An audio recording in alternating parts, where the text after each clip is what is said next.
Hi there, and welcome to today's Heard Online episode, in which we will take a look at what I think, honestly, is perhaps the most beautiful and well written account of how insomnia ends that I have ever read, that I've ever seen. It's truly remarkable.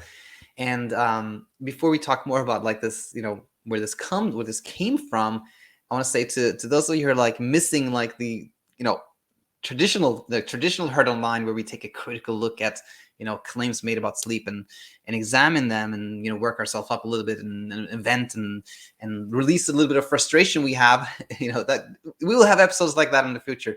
Don't worry, we're going to look at studies that have claims that are kind of like very dubious in the future. But I just couldn't share this one. It's so beautifully written, and it is actually somebody from our own community. Her name is Sarah, that is still in our Insomnia Immunity program, but doing really well. And she had, for I think for a part of her life, she really enjoyed like creative writing. And at some point, she realized, she hadn't done that for a while. And as part of the kind of her insomnia recovery journey, she decided she was going to do things she enjoyed, and she took up creative writing again. And one of the first assignments was to write an essay and kind of 9-minute read. And the first thing that came to her mind was sleep, and she wrote this beautiful essay that I'll link to. She posted it on Medium.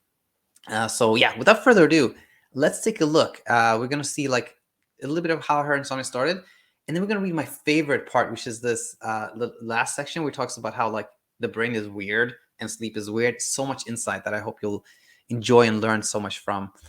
And yeah, so this is it. Here is the title: From Brain Zaps to Peaceful Landings, the summer I didn't sleep. This is a picture of Sarah. I think she's on a swing. And let's read. You could think of it like an insect buzzing past your ear, the man on the Zoom call is saying.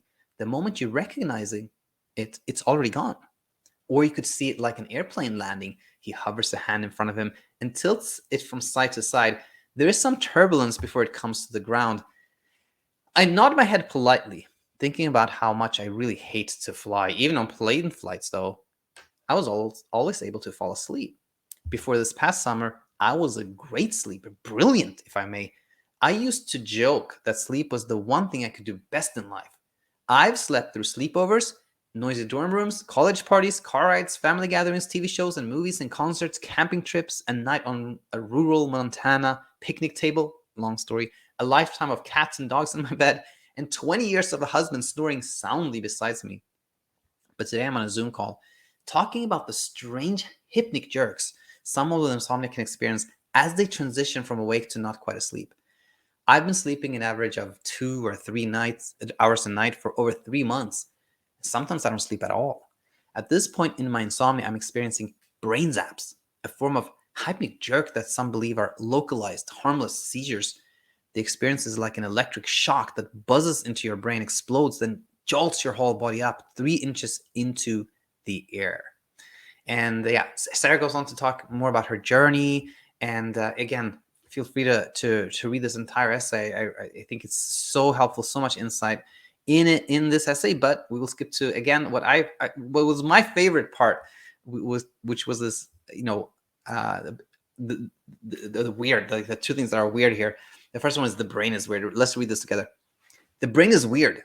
The brain is a safety machine that wants to protect its host. It should be respected and handled with care, but it can't be fully trusted. During severe insomnia like mine, the brain believes that not sleeping is a life-threatening, or at least highly life-disrupting experience, so it starts to monitor the action of falling asleep to make sure it's done correctly. And, of course, conscious monitoring and falling asleep don't mix, which perpetuates the cycle of not sleeping. In order to break the cycle, another part of the awareness, the non-scared brain part, pays attention and gets involved. It acknowledges the brain's thoughts, because fighting, resisting, and ignoring just make the brain scream louder. Meanwhile, it also teaches the brain not to care so much about not sleeping, something that's extremely hard to do when you're exhausted. Insomnia has taught me, probably more than any other experience in my life, that I'm more than my thoughts. It also makes me wonder what else my brain has unknowingly mixed up. Sleep is weird. Though up to 50% of Americans experience sleep disorders and up to 15% are estimated to have chronic insomnia, few healthcare experts seem to truly understand what's going on. Of the half dozen doctors, psychiatrists, psychologists, and alternative practitioners I saw early in my insomnia, in addition to the resources of a huge healthcare provider, no one I talked with had ever worked with someone dealing with sudden severe insomnia. I got recommendations for medication, supplements, getting out of bed when I was awake, avoiding screens at night, diet, exercise, clean sheets, hypnosis, challenging my thoughts, and analyzing my childhood. But no one told me straight out that insomnia was a safe experience that wouldn't harm me until I joined the Sleep Coach School program. It was only in the program that I learned that as much as we may want to use every tool we can to control our sleep, interfering just gets in the way. And despite our methods that mistakenly intervene, sleep is a natural process and the body ultimately gets what it needs. I love these. I love these parts. There's so much insight. People are weird. That was another one. But let's actually skip to the final paragraph here, where Sarah says, "Practice not doing, and everything will fall into place." I found that caring less and surrendering control while trying to live a life that is as full as possible were key in allowing sleep and serenity to naturally return to me. I also learned that beyond life's difficulties, there's a refuge within where we can sit with ourselves and accept all that we're experiencing. When we can face what's unwelcome instead of fighting or running away, over time, this is how we fall through turbulent times to peaceful, restful landings.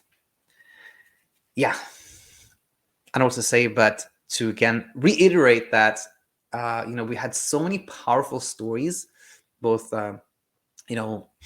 interviews where we heard, people talk about their insomnia journeys, and we had some amazing letters come in, but this was just so beautifully written. And I hope you take advantage to read the whole thing and learn from Sarah's experiences and insights. So I will share the link to this in the description to the video. So yeah, that concludes today's Heard Online. Hope you found a lot of value in this account from Sarah. And as always, let me know in the comments what you think. And for those who attend live tomorrow, look forward to seeing you there, and I look forward to having you with us here the rest of the week as well. So conclude there. Thanks very much for joining, and hope you have a nice rest of your day. Bye for now.